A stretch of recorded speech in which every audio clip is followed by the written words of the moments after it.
152. It's a different caliber, but it doesn't mean that it's going to be overly laborious to get them up to speed on this. And I think, again, we'll be able to get this training done, at least the first round of it, in the next several days. And if I could just follow up, obviously the battlefield is very fluid with Mariupol and what's happening in Donbass.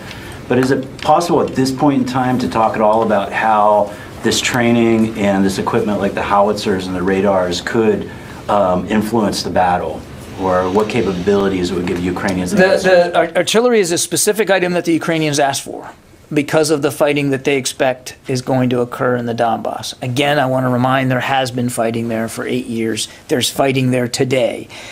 But the terrain lends itself to the use of artillery, to long-range fires, as we call it. And we know that the Russians also believe the same thing because we're seeing them move artillery units into the Donbass as well. And so we want to give the Ukrainians every bit of advantage that we can. They specifically asked for artillery support, and we answered that with this recent drawdown package that was just authorized on the 13th. So that was Wednesday of last week. And it's 18 howitzers, 40,000 rounds of artillery, 155 artillery that will go with the howitzers. And look, we'll continue to talk with them. It'll be an iterative conversation, and there may be additional security assistance that comes on top of what we just announced. You didn't ask this, but I think it's important to also point out that that authorization from the president was on the 13th. The execute order was issued on the 14th, and on the 15th, 2 days later, the first shipment started arriving in the theater of stuff from that $800 million drawdown package. Now, again, I'm not going to get into the inventory list and exactly what was on that first shipment, but that is unprecedented speed. 48 hours after authorization from the president, first plane was on its way. And there have been subsequent shipments since then, almost a half a dozen, as you and I speak here today, have already arrived in the region. Sylvie. I have two questions. First, the Russians announced that they have bombed a weapons stockade facility where some Western weapons were stocked. Can you confirm that? No. I know that they struck Lviv. They hit targets in Lviv, and I think they also struck in Kyiv over the last couple of days. We don't have a clear sense of battle damage assessment about what they were targeting and what they hit. At this time, we don't have any indication that Western aid was targeted and or hit or destroyed. But again, we're still working our way through the BDA, as you will, the battle damage assessment, and I just don't have more for you than that. Okay, and to follow up on Bob's question, you said last week that the Russians still had, they were not ready to launch their new battle, that they had still logistic problems. Do you assess that they improved their logistic preparation now and that they could be able to launch? Yeah, too soon to tell, Sylvie. I mean, these appear to be chronic difficulties that the Russian military has had in terms of logistics and sustainment, command and control, unit cohesion, operational maneuver, integration of air to ground, all problems that they still suffer from. So it remains to be seen whether they have, quote, fixed these problems and are now ready to execute in a more efficient way in the Donbass. Our assessment is that they are still struggling with a lot of these problems. Also our assessment is that part of the reason we're talking about shaping operations in the Donbass is because the Russians are trying to learn from their mistakes. So in the last few days, we have seen them move in, as I said, command and control enablers, aviation support, largely helicopters, moving in artillery units ahead of what would be massive ground movements by troops or larger ground movements by troops. So it appears as if they are trying to learn from those mistakes, but again, it remains to be seen whether they've actually fixed their problems. We still assess that on many levels and in many ways, they still haven't figured out logistics and sustainment, and they still have command and control problems. But again, it remains to be seen. David. You say that the Russians are conducting shaping operations. The Secretary of the Ukrainian Security Council was on television in Ukraine this morning saying that the active phase of the offensive has begun from Kharkiv down to Donetsk. Do you agree with that? I'm certainly in no position to dispute what the Ukrainians are seeing on the ground, David. They're there. I've also said repeatedly that there have been active operations going on in the Donbass since the beginning of this invasion. In fact, for the last 8 years. So we absolutely have seen, and we've acknowledged that we've seen offensive and defensive operations by both the Russians and the Ukrainians in just the last several weeks. There's no question. And I just said a few minutes ago, we've seen the Ukrainians move against Russian positions in certain towns and villages, and we believe that they've been able to re-secure some of those towns and villages in the Donbass. So we're not disputing that there's not combat going on in the Donbass. What we're saying is we still consider what we're seeing to be a piece of shaping operations, that the Russians are continuing to set the conditions for what they believe will be eventual success on the ground by putting in more forces, putting in more enablers, putting in more command and control capability for operations yet to come. Let me try it a slightly different way. Do you believe the Russian offensive in the east has begun? We believe that the Russians are shaping and setting the conditions for future offensive operations. We also see, David, that there is active combat going on right now in the Donbass, as there has been for the last several weeks. Yeah. Thanks, John. There have been some reports that both Russians and Ukrainians have been using cluster munitions. Is that something you guys have seen or can confirm? We are not in a position to independently verify the use of cluster munitions. I mean, we've seen the video, of course, the same video that I'm sure you've seen and looked at, but without being on the ground, it's difficult for us to say definitively and independently that we can confirm that. Certainly not refuting the images or what others are saying about it. Okay? Janie, I'll come back to you in a second. Okay. Mike Press, the Washington Examiner. 2 questions. First, has any U.S. aid not gotten to where it's supposed to go? And secondly, could we get an update on Russia's military capability? Well, that second one's a big one, Mike. So on the first one, just to remind, what we're doing is helping coordinate the transshipment of not only U.S. security assistance, but security assistance provided by many other nations, more than 30, getting it into Ukrainian hands, getting it into Ukraine using ground methods. And that's as far as I'm going to go in terms of the details on that. And we're confident that that material continues to get into Ukraine. Once it gets into Ukrainian hands, it's up to the Ukrainian armed forces to decide where it goes, what unit gets it, when, where it's stored, if it's stored at all temporarily. That is up to the Ukrainians to decide, not the United States. We're not putting strings on this stuff and telling them that they have to move this by a certain date or get it to a certain unit, that we would not step on their toes in that regard. Our job, get it in the region, get it into Ukraine, and then the Ukrainians use it in the field. As for Russian military capability, that's a very big question, so I'll do the best I can. I mean, we still assess that in general they have the vast majority of their assembled combat power available to them. From what they assembled over the course of the fall and in the early winter months or weeks, they still have a lot of that amassed combat power available to them. They have suffered losses. They have suffered casualties. They have lost platforms and systems, whether it's aircraft or tanks or armored personnel carriers. You've seen the video yourself. You've seen these destroyed Russian platforms on the side of the road, but they still have quite a bit of capability left to them. Now they are concentrating that capability in a smaller geographic area, in the Donbass specifically, but also in the south. And so they are trying, as I answered earlier, they are trying to overcome some of their logistics and sustainment, their interior lines of communication problems, if you will. They won't have as far to go in the Donbass to reinforce, resupply, refuel their forces in the Donbass, because they have a long border with that part of Ukraine. And they are certainly adding combat capability in that part of Ukraine. It is a smaller, again, piece of ground than what they have been trying to operate in over the last 3 to 4 weeks, along 3 major lines of access across the entire eastern half of the country. Now they've concentrated it, and they still have a lot of combat power to use there. It's also, as I said earlier, terrain they're comfortable with.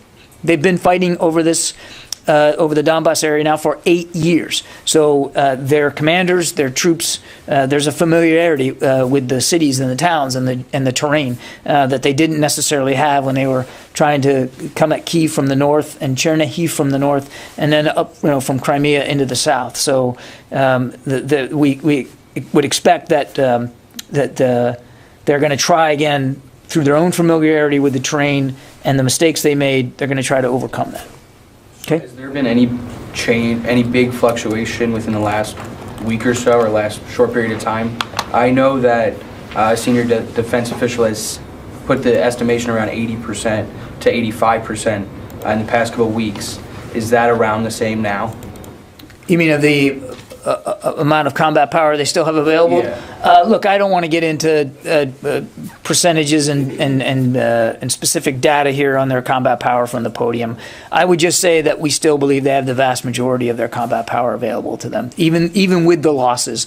They had taken time, months, to assemble combined arms capability outside of Ukraine: aviation, armor, artillery, infantry, special operations, airborne. They assembled a lot, and they still have a majority of that available to them, even with the losses that they've sustained in the last few weeks.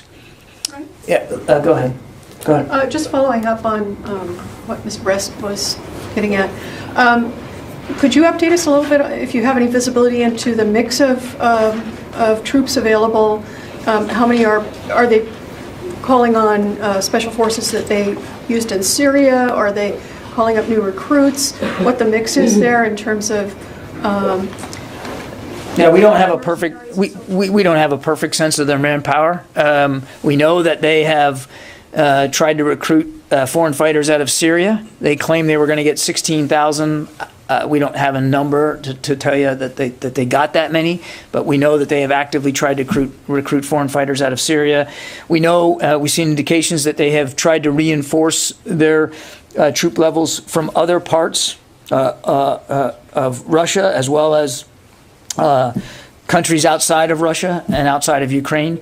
We know that they are refitting and resupplying and trying to put back into the fight some battalion tactical groups that were in the north, that they have evacuated now or retreated out of Ukraine into Belarus and into Russia. We still believe that there's a not insignificant number of battalion tactical groups that they're trying to refit to come back in. And we know that just in the last few days, they have added to their battalion tactical groups in the east and in the south. Again, we don't know exactly where all these units are or when they were reintroduced, but we know they have added to their force levels in the east and in the south. And just one other, the bombardment of Lviv, is that any sort of, could we read that as an indication that they have ambitions to go farther west? I mean, it's only 40 miles from the Polish border. Yeah, they've struck targets near Lviv before. I wouldn't call it a bombardment. We noted at least one airstrike in Lviv over the last couple of days.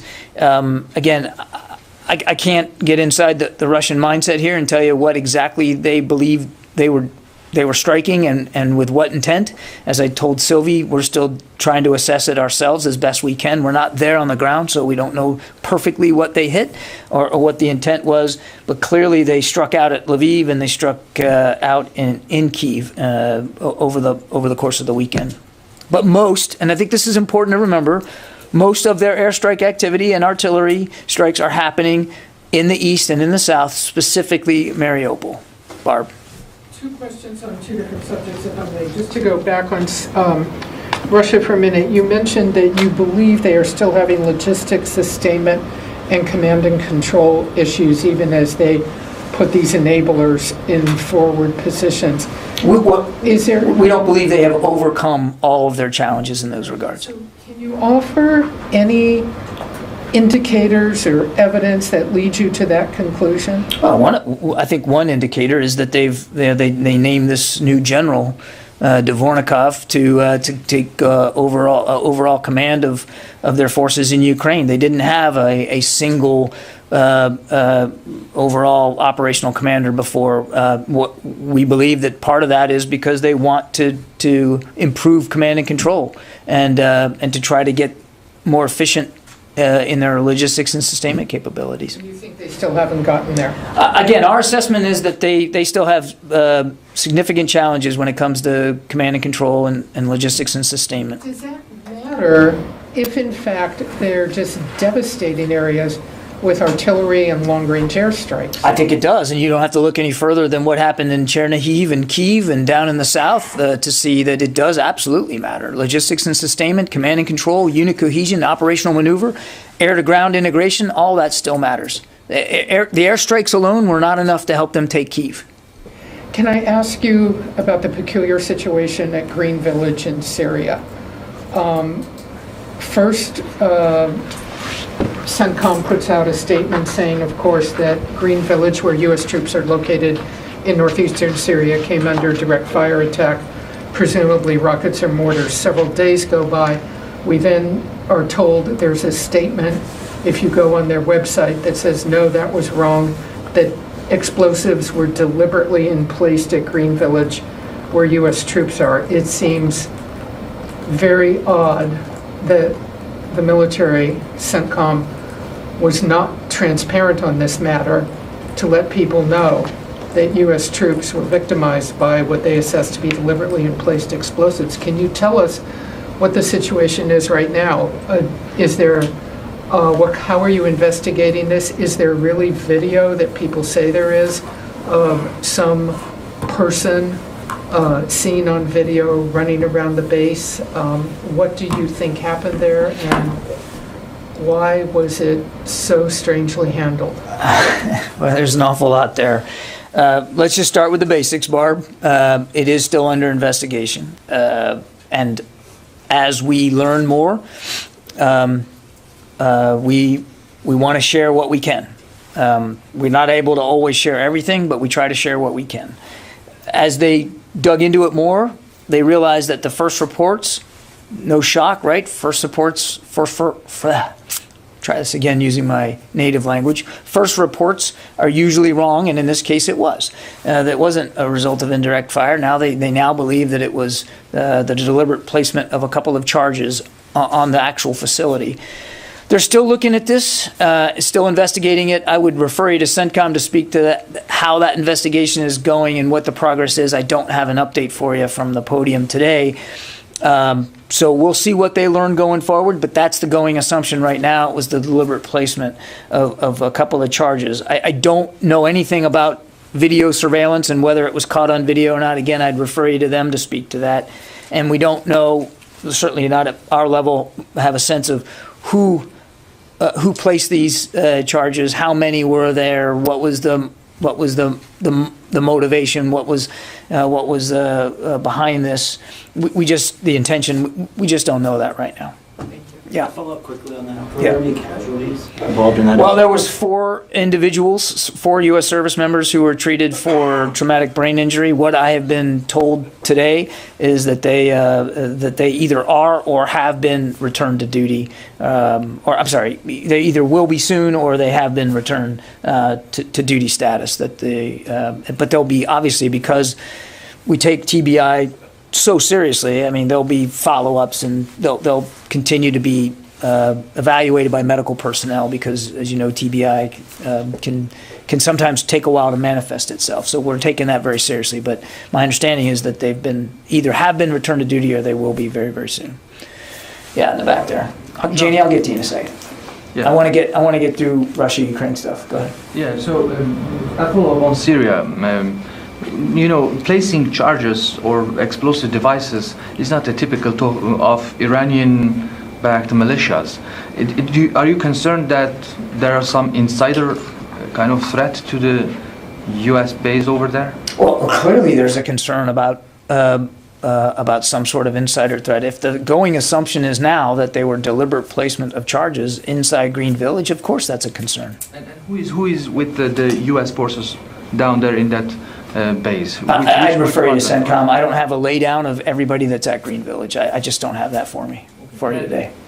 On Ukraine, we have heard from this building several times that Russian invasion of Ukraine has changed the security architecture fundamentally in Europe. after all these failures of the Russian military, is this still the assessment? And do you think that Russia is still a big threat to the European security? We continue to believe that the European security environment has changed and will stay changed as a result of Mr. Putin's willingness to conduct an unprovoked invasion of a neighboring state. Their failures notwithstanding, that war is still ongoing. And we're still sending security assistance, even as you and I are talking here today, to Ukraine to help defend themselves. So of course we assess that the security environment is changed. Not has changed, not will change, is changed. And so we are going to continue to have conversations here inside the department and with allies and partners about what those changes portend for our posture going forward. I don't have any answers for you today. We haven't made any decisions. We're not going to make any decisions without full consultation with allies and partners, but we're absolutely operating under that assumption. Kelly. You mentioned, I believe, to Sylvie's question, that Russia is learning from its failed efforts in the north, but also saying that they're still having these command and control issues. So are they learning from what happened in the north? What are we seeing? What are you assessing? I think we believe that they are trying to learn from past mistakes, and you can see that in just the way they are conducting these shaping operations. They're conducting themselves in ways that we didn't see them around Kyiv, for instance. So it appears as if they're trying to learn. Now, whether they will be successful in doing that, whether we can say they have learned, I just don't think we're ready to say that right now. I think it's too soon to know. And one more, if I may, on cyber attacks. I wanted to ask you if you're seeing any military systems being targeted, command and control, and how is the U.S. going to respond if the U.S. and NATO are hit by cyber attacks? So you're asking if we have suffered any cyber attacks as a result of a couple of the DoD infrastructure, cyber infrastructure gets assaulted in cyberspace every single day by a plethora of different actors out there. It's something that we have to be cognizant of every single day and work on our resiliency every single day. Do I have any information about a specific cyber attack based on, from Russia or Russia state actors as a result of Ukraine? No, I'm not. Yeah, in the back. President Zelensky said over the weekend he fears Russia using nuclear weapons, but Ukraine's head of the military intelligence, he says that he thinks Putin's bluffing. What's the U.S. assessment on that possibility that Putin were to use nuclear weapons? I would just tell you two things. One, we noted with concern, as we said at the time, when Mr. Putin began to use escalatory rhetoric with respect to nuclear weapons at the very outset of this war. It certainly got our attention. Number two, and we said at the time that kind of rhetoric coming from a nuclear power, clearly not constructive, and warranted us taking it seriously. Number two, and I've said this before, I'll say it again because I'm not going to talk about the details of our strategic deterrent, but the Secretary we're watching this every single day. We monitor it as best we can. He remains confident in our strategic deterrent posture and our ability to defend the homeland as well as our allies and partners from a strategic deterrence perspective, and that's really where I'm going to leave it. Jared from Al Monitor. Hi, John. My question has been asked. Thank you. Jared, the last question, Janie. Thanks, John. On North Korea, and I asked a question after that, I follow up. And the North Korea test fired on new tactical guided weapons yesterday. What is the U.S. reactions on this? We're still analyzing these launches, Janie. I don't have a lot of detail for you today. Obviously, we're still trying to assess what exactly happened here. How does the Pentagon evaluate North Korea's nuclear warhead missiles? It ability to strike the United States mainland? I think what I would say, Janie, is North Korea continues to pursue a ballistic missile program and nuclear capabilities that at least we think they believe will help intimidate and threaten our allies and partners in the region, and that includes the rest of the Korean Peninsula. Many of these capabilities Some of the ones that they've tested are in direct violation of UN Security Council resolutions. We continue to call on North Korea to cease these provocations, and we consider them provocations, and to be willing to sit down in good faith and have a diplomatic discussion about how we denuclearize the Korean Peninsula, which remains our goal. In the meantime, we have significant security commitments on the peninsula as well as in the region. I mean, the Republic of Korea is a treaty ally. So is Japan. So are the Philippines, who we're meeting with today. We have significant treaty obligations, and we take those obligations seriously. You just saw, I think, today kicked off a command post exercise that it's a semi-annual one. It's a command post, no live fire, no live movement of forces, but it's a semi-annual command post training event that we just kicked off today. That's, I think, a tangible representation of how seriously we take our responsibilities there. And we're going to continue to do that going forward. The last thing I'll say is, we have said repeatedly that we're willing to sit down with Pyongyang, no preconditions, to begin to have discussions about the denuclearization of the peninsula. And to date, rather than showing any willingness to sit down in good faith and negotiate and talk and use diplomacy, the North continues to conduct tests. Now, again, on this latest one, we're still analyzing it. I just don't have any more detail. You know that the North Korea didn't want to come out and talking with the United States. How can you make it North Korea's denuclearizations Korean Peninsula? We still believe here at the Department of Defense that the best way to pursue the denuclearization of the peninsula is through diplomacy. And the Biden administration has made it clear we're willing to sit down without preconditions to try to affect that outcome. And Pyongyang has answered only with more tests. If diplomacy is not work. I'm not going to talk about hypotheticals. We believe diplomacy is the best path forward here. In the meantime, we have serious security commitments to our South Korean allies, and we're meeting those. We're making them tangible. We're making them real. This command post exercise that just kicked off today is a good example of that. Okay, thanks everybody. Got to go.